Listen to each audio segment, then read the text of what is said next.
Yeah, yeah, Yeah, but it's that's been good. great. Excited to know more about how to sell a short-term rental, because this is a hot topic now. Everybody It wants to know is. what's what. So I know you're the expert. Looking forward to it. Can Well, I and you ask know what oh, go ahead. okay. Can I ask a question? Do you know the areas? Because when I was in Clearwater, I heard that in Clearwater you can't do short term, but then there are some areas that you can.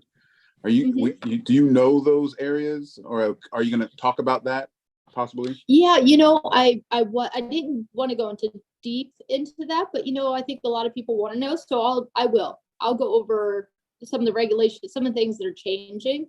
Because I've been doing a lot also, and it's quite surprising. If you go to Bigger Pockets, like short-term rentals are just blowing up. All kinds of questions. There's so many things that are new with it. And regulations are one of the biggest things. So I'll definitely hit on that topic. Things are changing, but also I think there's a lot of miscommunication on it as well. So I'll go over that. Yeah, because definitely back in the day, obviously the laws, and they didn't know anything about it. They just happened to pop up Airbnbs and short. So they were like, there was no rules or laws against it. But now they're like, it's okay. This is a moneymaker. We need to tax it. So we need to make sure we know about it. So that's one, because when I did that Clearwater flip, we were thinking about doing Airbnb, but then I realized that it's not an area for short-term rentals. So we didn't go that route. There are a few loopholes that you can get into, that you can do, especially in Clearwater. Indian Rocks is going through the biggest change right now. I think it was about a month ago that they went up against the board and was fighting for it. And they just put the hammer down on short-term rentals. But Clearwater went through it about 3 years ago, and now they're starting to lighten up. So it's kind of interesting the way that the regulations go with corporate rent or short-term rentals, because it seems like the hotels are the ones that are losing money. So then they go and bag on it really hard. Then they're realizing that they can use those platforms to book themselves. So they have a lot of, if you go to Airbnb, you can find hotels on there all the time. And now they're starting to lighten up. They're just, trying to watch out. But we'll go through the reasons why they are putting a hold on it, because a lot of it is really the homeowners around the area. They don't want the big traffic, but they're a tourist area anyway. So there's a few things that they're going through on the legislation side. So we'll go through the legislation for sure. That's cool. All right, thank you. So I don't know how many people are on here. You want me to get started? I'd say let's wait 60 seconds and then we will get started. Looks like people are still coming in. Looks like Vanessa's here. If we want to just remind everyone coming in to mute, and if they have questions, just hit that chat feature, or raised hand. We'll allow that time for all questions to be answered. That'd be great. Yeah, and I'm excited about the new classes you have coming up with Jay. So that is really exciting. Yes, we have classes and sessions all the way up to the end of August. So Vanessa's going to be doing a great one coming up soon, the SCR. We also, there's a plethora of things that's coming. So, stay tuned and buckle up. It's on the way. Yeah, that's exciting. Well, very cool. Okay, well, most of you guys know me. Well, everybody here. And but what I'm going to go over is the one thing that I've been doing since 2003 or earlier. I started doing short-term rentals in Alaska, and that was ridiculous, but was still able to make a really good income off of short-term rentals, even in a small town that didn't even have a stoplight. And one of the best things about short-term rentals is that you can take a long-term tenant, a long-term property, and turn it into a really good income property on a short-term side. So I had a fourplex in Alaska. So just to tell you my experience, I had a fourplex in Alaska renting out for about $500 to $600 a month each one. It was back in 2000. And I was able to turn the property into short-term rentals. And all I did was furnish them, and the outside, the whole unit themselves, nothing changed. But what we did was furnished each unit to be able to be a short-term rental, and was able to rent them out for $19.50 each one. So I went from $6.50 a month to $19.50 a month for each unit of the fourplex. And it was huge. And the only thing I did was add furniture. I didn't change the walls. I didn't paint the walls. I didn't change the flooring. I didn't do anything. And who I was renting them to was not weekend renters, but to corporations. Because back then, Airbnb didn't even get started. Airbnb started in, I think, 2005, I want to say. 2008. So as things progress, then they have new platforms, put new things on. Back then it was just flyers at the local libraries and stuff. It was pretty funny. So that's where I got started doing this, was able to grow a good clientele, and I'm going to go over who the clientele is. So what we'll go over today is corporate rentals versus Airbnb, location, where to buy it, and what kind of style of property that you want. This is kind of what Kyle and I were talking about.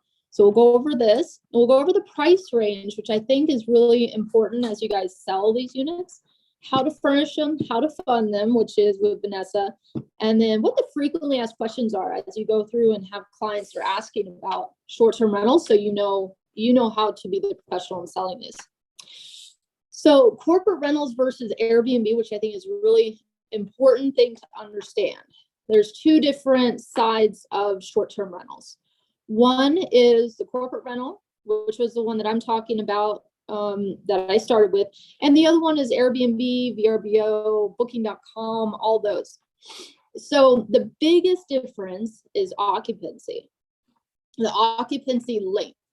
So a corporate rental is 1 to 3 months on average, can go up to 6 months.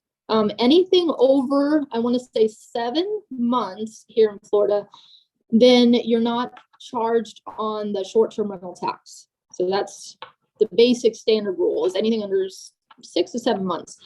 But the Airbnb, VRBO are weekends. So if you think about them that way, they are occupied between, say, Friday and Sunday night, maybe Thursday to Sunday night. You have a lot of vacancy throughout the week. So Monday through Thursday, usually they're unoccupied. So you can have really high income, say $250, $300 a night, but the occupancy is a lot lower. Corporate rentals, on the other hand, usually rent out for not much less. But I would say, $150, $200 a night on the same property, but it's rented out for the entire month. So the occupancy rate's higher, the price comes down a little bit, usually 20% lower, but the occupancy is longer. Also, the type of tenant is different. So on an Airbnb, you're looking at vacationers, honeymooners, people that are out and just kind of hanging out for the weekend, or visiting family. They're looking for entertainment, they're looking close to the beach, things like that. Corporate rentals, they're looking for the long-term monthly stay, which is usually people that are working in the area. You have insurance claimants. So they had a property that got damaged, so they're looking at where they can stay for 3 months while it gets renovated, and they don't mind the payments because the insurance pay it. There's also people that are looking to buy or sell that are in between, traveling nurses. There's a ton of different types of tenants that come and use the corporate rental style versus Airbnbs. And then you also have property damage. That's the biggest thing between corporate rentals and Airbnbs. The Airbnb short-term rentals, oh my goodness. I have Brandy here. She's the cleaner that works with our company, and she can tell you there is some rough times with those short-term rentals. They just make a mess. It's hard. They've damaged a lot of things, hard to clean. You have corporate rentals, on the other hand, where usually they're a higher stake tenant. They're there for a week to months, and usually they take a better care of the property. They're executives, and also you also have the company card. So say if they do damage anything, which they do, we have the company card, and so the cleaner charges extra, we charge the card. So there is that. We've had people that damaged sheets for sure. And then we just buy new sheets. But damaged glasses, break things, and then we're able to just charge them and replace them. But when it's Airbnb, we do have to go through the whole filing system. So that's a little bit different between the corporate rental and the Airbnb style of short-term rentals. Then you have the property location. So we'll talk about this, and I'm going to go into some legislation because that's what Kyle and I were talking about earlier. In contrast, so Airbnbs want to look for next to water, pools, entertainment. So if you have a client that's looking for short-term Airbnb, VRBO rental, you're going to be looking for the entertainment factor. You're going to be looking for, do they have enough room in the back to entertain, hang out? They're looking for, pools, or they're out looking to just go to the beach and that's what they're looking for. Then you want to look for those types of properties. If you have a client that's willing to purchase and start renting it out as a corporate rental, short-term rental, but in the manner of 1 to 3 months, you're looking for a more populated location, like downtown Tampa, near large corporations, even in up in Lakeland. They actually just opened the Amazon big facility there last year. And so even there is a good place for corporations because they're looking for housing and short-term housing. But you would never think Lakeland for short-term rental, but it does work. So finding those little pocket areas where there's big corporations. The other thing you want to find is 3 to 4 bedrooms. I find are the best. The little small bedrooms, they kind of, 1 bedroom, 2 bedroom, you do okay, but it's definitely the cost to get them clean is very similar. So you still have to go through the same process. So you're having someone stay for, $50 a night, but you're still going to have to charge them, say, $150 for a cleaning. So it doesn't really work out too well for the short-term rentals for a 1 bedroom. They may be better off as a long-term tenant. But then when you get into 2, 3, or 4 bedrooms, it gets into a little better. And why I say 4 bedrooms is because when we're looking at corporate rentals, we're finding executives that are looking to house their whole crew. So like right now we have a crew that just moved into one of our properties. They're there for a month, possibly 3 months, depending on the project, which we find a lot. A lot of times they book it for a month and say, but I think that the project may be extended, which is great. And so usually they're there for 3 or 4 months. But they have a large crew. So they're looking at trying to get all their crew in one place. What are their other options? So let's think of their other options. If they don't have a corporate rental and they're a construction company, they have 4 guys coming into town, their other option is to put them in a hotel room for 4 months. And that's not fun. They have no kitchen. Usually the hotels have restaurants or bars, and they're all getting in trouble all the time. They're making a mess, and it doesn't really work out as well. So they're looking for 3 to 4 bedrooms at a good cost so that they can pile them in. So that's kind of the way the corporations, I've seen those work. The other thing they're looking for is good parking, because a lot of them have multiple different people going to work, and no HOA, because sometimes they come in and they have vans or trucks that have the labeling on the side of their vehicles. So you want to make sure that as well.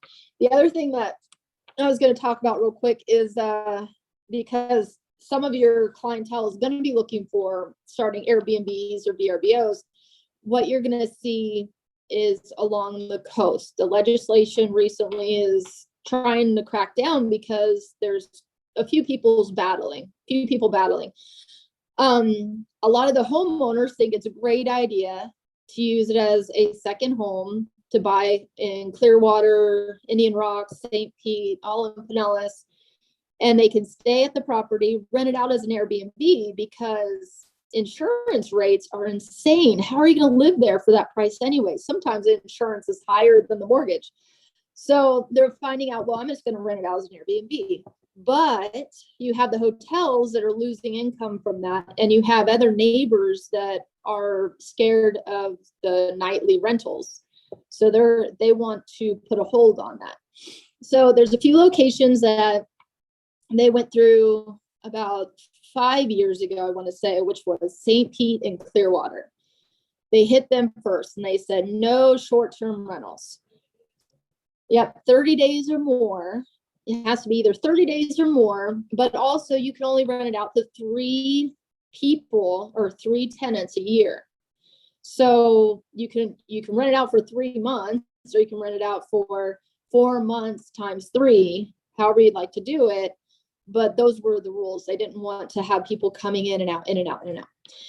But since then, St. Pete's lightened up a little bit. They've come out with a document. You just have to register your Airbnb. You have to register it. You have to show them that you're going to be responsible. You're not going to make noise. You show your policies, and sometimes you can get the waiver to let it in. If you're selling the property and it's not currently an Airbnb, they don't have that waiver, you can't really sell it as an Airbnb because they're not going to be able to do it. There's a possibility they can't. And then they would get upset at you as an agent saying, well, you sold it to me and I thought I could rent it out and now I can't.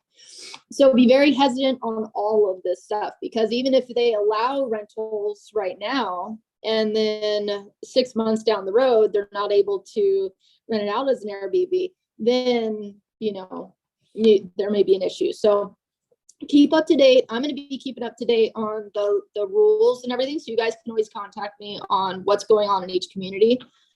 There's a few loopholes. One is if you run it as a bed and breakfast, meaning you're just renting it out, but you live in the property, you can register that with the city and you're allowed to do that. Because that way somebody's on the property and they're watching it, making sure that there's not a lot of people, noise at night, things like that. The other thing too is if you have a duplex, like the one I have in Clearwater, you have one unit that's renting out long-term and another one you're just renting out as a short-term tenant. That way you have a property manager on site. And so you make a deal with your long-term tenant and say, hey, can you keep an eye on things? And that allows, because I've actually done that with my property. I talked to the city about it, and that's okay. So having a duplex actually helps.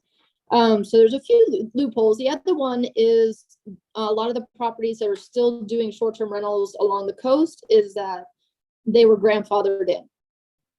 So you still see a lot of those on the coast as well, because if you're looking for an Airbnb, I just stayed on one in Clearwater. It was awesome for 4 days, and it was great. It was grandfathered in, and that's how they're able to do it as well. So there's a few, if you buy them that are already established, that's another way to do it as well. So just watching the legislation and finding those loopholes to make sure they work. If you're outside though, if you're outside the city limits in Hillsborough, the minimum is 7 days. So what that means is that you have 7 days, the same thing. So you one tenant within 7 days. If you rent it out for 1 day, you just can't rent it out until the 7 days are up. So you can rent it out for 4 days, for Thursday through Monday. You can't rent it out again until that next Thursday. So that's all it means. So that's Hillsborough County. So that's a lot more flexible. And when you're out of the city limits of Pinellas, it's a lot more feasible for rentals. But still, when you're looking at the occupancy, renting them out for a month at a time, and Clearwater is just a month at a time. So you can do as many months, but as a month at a time, your occupancy is higher. So instead of renting them out for the weekend with a lot of damage, you can rent it out for a month at a time with less damage, and your occupancy is higher. So definitely take that into account when you're looking for the location and style for your clients. The next thing I was going to go over is price range. I've had actually I was talking to Brandy here just the other day. Somebody bought a property for $650,000 and $650,000, and I think they put more money into it, close to $900,000 are into it, and they're renting it out as an Airbnb. I tell you what, that's riskier than the stock market right there. That is scary. So what I highly recommend, especially after we went through COVID, they shut down Airbnb for a time period.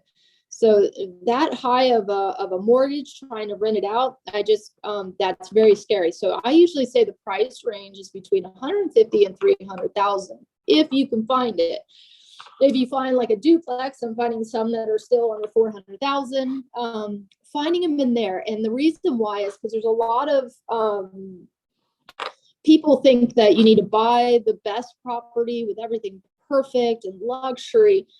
When it comes to a corporate rental, they're not really looking at the walls. They're not looking at your paint job. They're not really looking at your floor. If you have a scratch in your floor, you go and put a base over it. You're fully furnished. You know, people are looking at the furnishings. They want things to be comfortable and nice. So now for the highest return on investment, I usually say 150 to 300,000. Graystone's properties are amazing. The ones that are off market, because you can buy them, do a little rehab, and then you have that high return on investment. So I highly recommend that. But I would not go over, say, 400,000 because the ROI just gets very tough. The other idea is finding properties that are hard to sell. Maybe they're a little awkward. You have to walk down a hall. It's not open spaces. The reason why I say this is because you can buy those properties for a lower price point, so harder to sell, and you're renting these properties off of the furnishings and off of the pictures. You know, so you're renting these properties based on how comfortable the bed is to sleep in and how nice of a yard it is to have a little, a little sitting out after work at night. So if you can find those properties that just have a little awkwardness to the place, you can't figure out how to furnish it, and then you can furnish it in some unique way. Those are some really good opportunities for your clients, because then you can find those kind of easy. They're sitting on the market for a little longer, and then you can rent them out. And some of the other things that I'm finding is for location as well is near Busch Gardens, in some of the nicer areas of Busch Gardens. Definitely know your neighbors. But finding those properties that are not high in value, but safe, though, that's a really good place to start. Especially if you have a new owner into new Airbnbs, that's a good place to start. The other place, Jorge has some in Ybor or near Ybor. I was always scared of that, but his have been so successful. He actually has a tenant in there right now that's going for it actually has a contract for month to month, but they're there for a year, and they're the same people. They just kind of float their workers in and out, and he's been doing amazing on that property. A property that probably we get about 1,000 a month, he's usually getting 3,000 or 4,000 a month. So, and he's been full since we started this back in the day. So that's a good way to find some properties, find some lower range properties, 150 to 300,000, and then doing the corporate rental. So then when it comes to furnishings, so say you talk to your client and they're like, oh, I just don't know where to get started. We do have a furnishing company that's available to you guys. So you can do $300 for a referral. You'll get the $300 referral if you send anybody, and it's usually $8,000 to $10,000 to furnish a 3-bedroom, depending on how they like the style, if they want it high end, low end. When it comes to furnishing, whether your clients are going to do it or if you're having someone do it, what I usually recommend is the biggest thing is make it comfortable, make it inviting, make sure you don't have a lot of clutter, small items. They say anything bigger than a volleyball in the property. There's a lot of things you include in there, a lot of welcome packets and guest books and things like that, but more blankets, more pillows, make it luxury, and they won't even notice the scratches on the wall. So you want to make it nice and comfortable. What I like to do is I go to consignment shops, because the minute you first rent out your first guest, all your furniture is used. We've had it before where we had a tenant that actually took crayon to some of the couches, and they let their kid just mark all over the furniture. And that was a bummer. And it would have been so painful if it was brand new furniture. So what we did is we filed a claim with Airbnb, and the owner received all the money back plus some. But it is hard when you have brand new furniture to get all the value back. But once the first tenant's in there, it's already used. So getting used kind of chic consignment shop furniture is a really nice way to go. When it comes to the beds, of course, we're doing those brand new, but all the little knickknacks that fill the room, that's usually consignment, and it keeps your budget down. We've had owners that go to the top and they're going to Ashley Furniture, and they're buying all these really nice furniture, which is great, but the ROI comes way down because now you're up into the 20,000s for furnishings, and to get all that back, it's going to take a lot longer.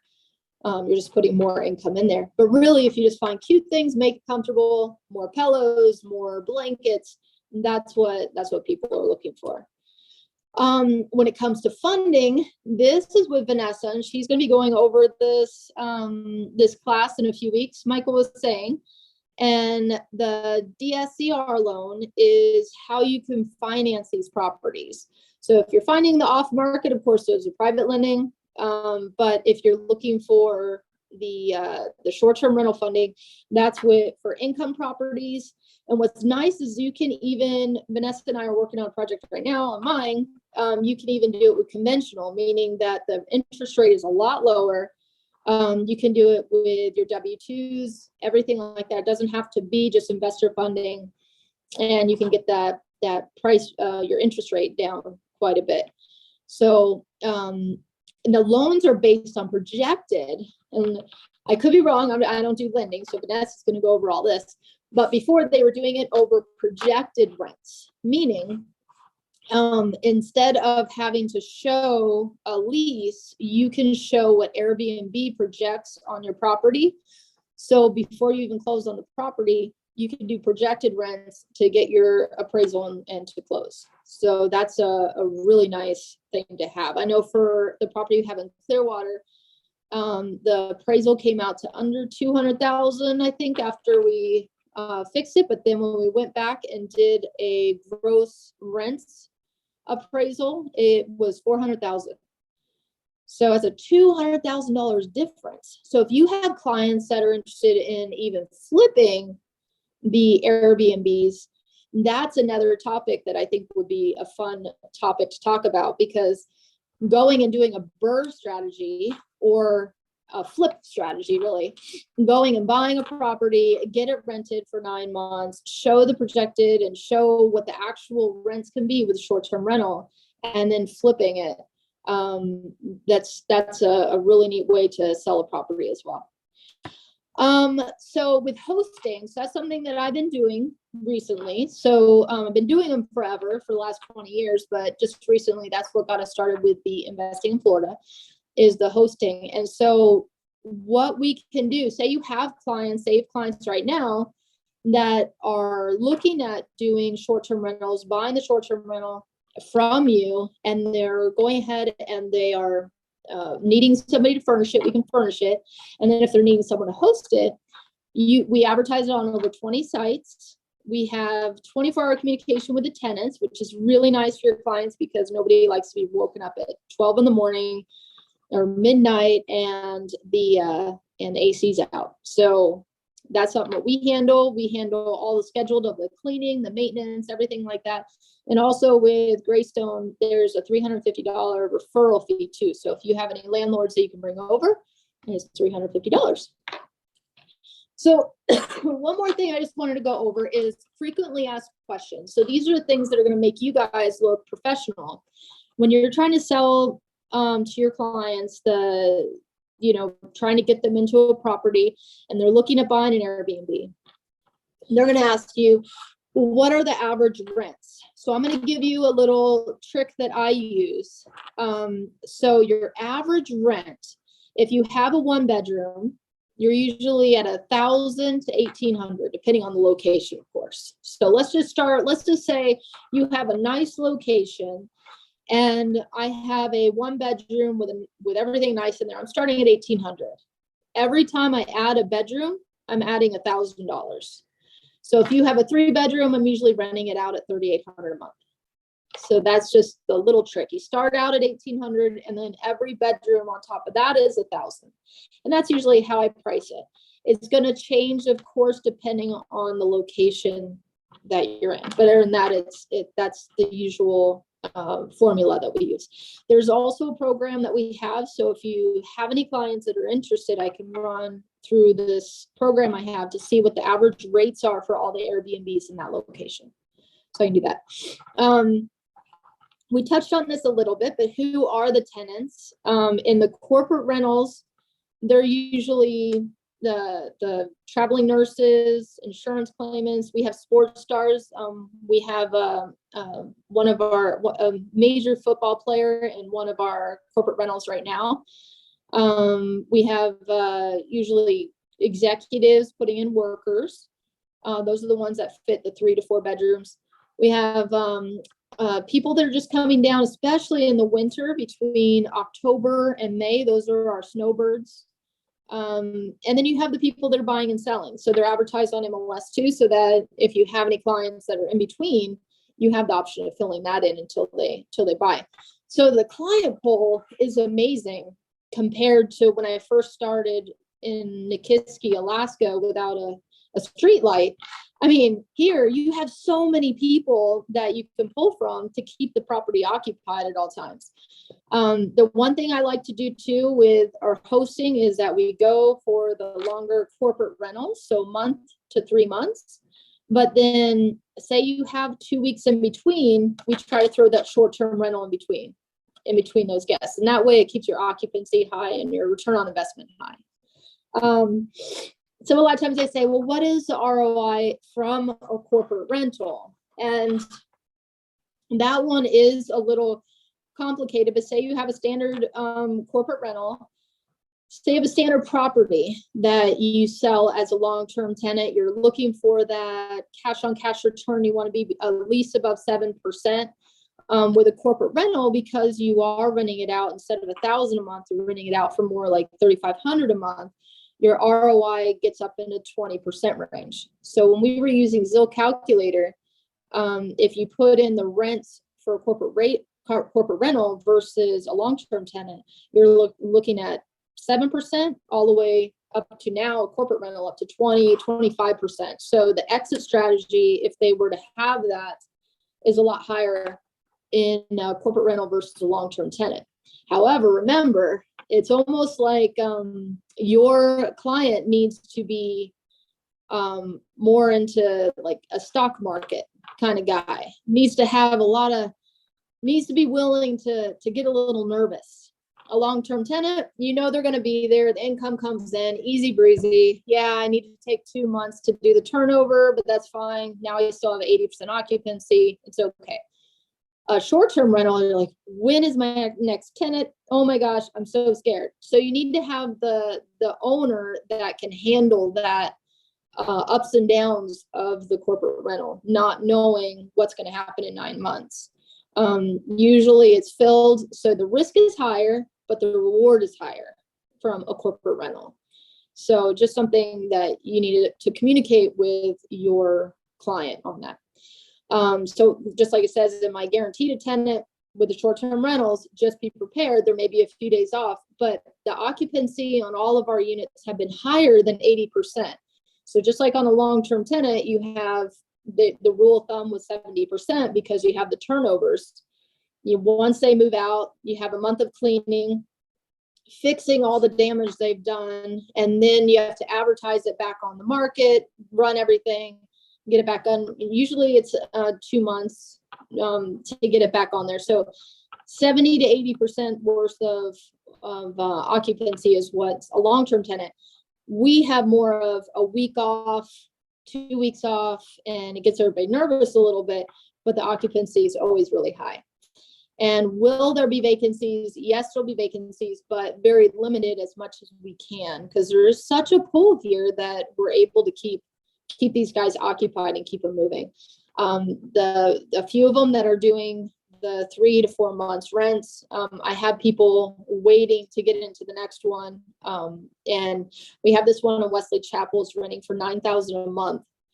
which Graystone is handling the next door neighbor, which is also the same. And it's just flowing. It's people are actively looking for a property at $9,000 a month for a 3-bedroom. It's crazy, but it's fully furnished, beautiful looking, and it's a short-term rental. Because what are their other options? They're going to stay in a hotel, uncomfortable, without a kitchen for those 3 months. You can't rent a long-term for anything for a good price. So those are some of the questions that your clients are going to ask. But I wanted to open this up. Let me know what you guys think. What questions do you have? I know Kyle had some. Michael, do you have some questions? We do have a couple of questions in the chat. Kyle was the first one to chime in. He said, how do you market or get corporate rental clients? So that's the first question. Okay, so with corporate rental clients, there's a few different ways. You can use the short-term rental platforms, the Airbnb, VRBO. You just put the longer stay, so no minimum. You have a minimum of 30 to 90 days in there. But those are just easier platforms to get them. But there's also platforms specifically for corporate rentals. Also, there's a client base. So I've been in contact and have worked with Tesoro, Mosaic down here for a long time, and you build a client base. Also, there's a lot of sports agents that I'm in contact with, and insurance agents that have the insurance claims that they work on. So when you're working with corporate rentals, it's really about building your CRM of tenant relations. So you working with HR at the hospitals. I work with a lot of different corporations that have executives coming in. One of my favorites is there's a company from Germany that is an electrical company, and they're coming in, they're rebuilding all kinds of infrastructure here. And they have people coming in looking for stays between 12 and 24 months. And the reason why they want ours is because they don't have a social security number. So they can't really rent long-term. They have no backing to rent any of those. And they want a place to stay where they don't have to just throw away the furniture after they leave. So building that client base and building those contacts, that's the main way to keep it occupied. Okay, next question came from Eugene. He's asking about what's the name of the company that furnish short-term rentals. Who would you recommend for that? Okay, and that is our company now. This is our side company. It's Investing in Florida. And you got the contact down there. I'm just part of that, the furnishing part of that as well. Okay, we had a question from Esther. It says, does current statewide regulation requirements override the community HOA regulations?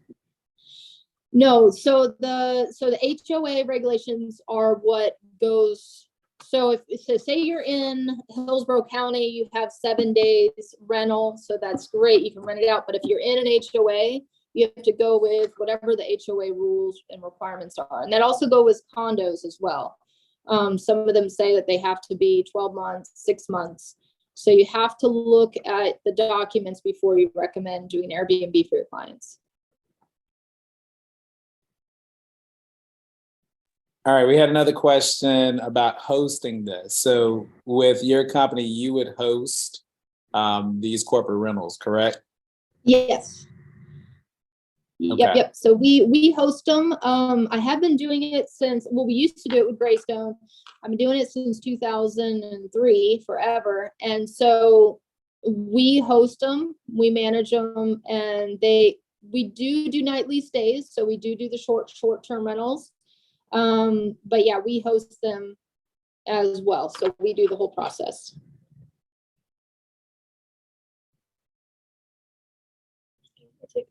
Okay. We have one more question. What's the turnaround for the state approval for STR? The turnaround I've seen it for 30 days to 60 days. So like in St. Pete, they're not really fast on things, but Clearwater is a lot faster. So I do have all the forms that you need to fill it out, and turn it in. But basically, if it depends on when you turn the document in and when their meetings are, because they have to do the board approval. So you turn, it's just a one pager. And you fill out the form, you get it into them. And then usually they have it presented that night. So it helps if you go in front of the board, in front of their council, and tell them about your project. Okay, so we have a question from Najib. He asks, what are the fees associated with hosting / managing? Is it a percentage? So if you can go into that, it'd be great. Yeah, so it is a percentage. So, hey, Najib, so with the hosting, it's very similar to long-term tenants. So it is a percentage. Usually we're sitting at 18% for the hosting. I've seen them up to 20, 30, 45% with short-term rentals. But we're trying to stay pretty competitive in the industry. So we're at 18%.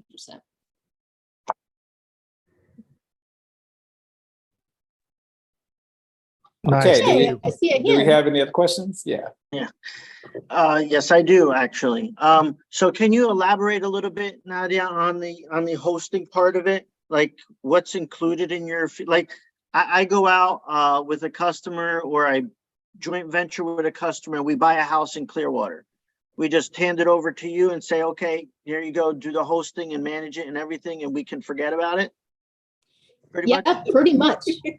Yeah. And even from the beginning. So that was the one thing I wanted to focus on, Carla, was to make sure that, because there's a lot of investors that are like your guys' investors from Canada and all over the place, and they're not hands-on. So you could be as hands-on as you want to be, or as least as you want to be. So you could hand over the property. We don't do any of the rehab or anything like that. But once it's ready, we come in and we do all the furnishing. We set up the welcome packet, all the hosting. We get it on all platforms.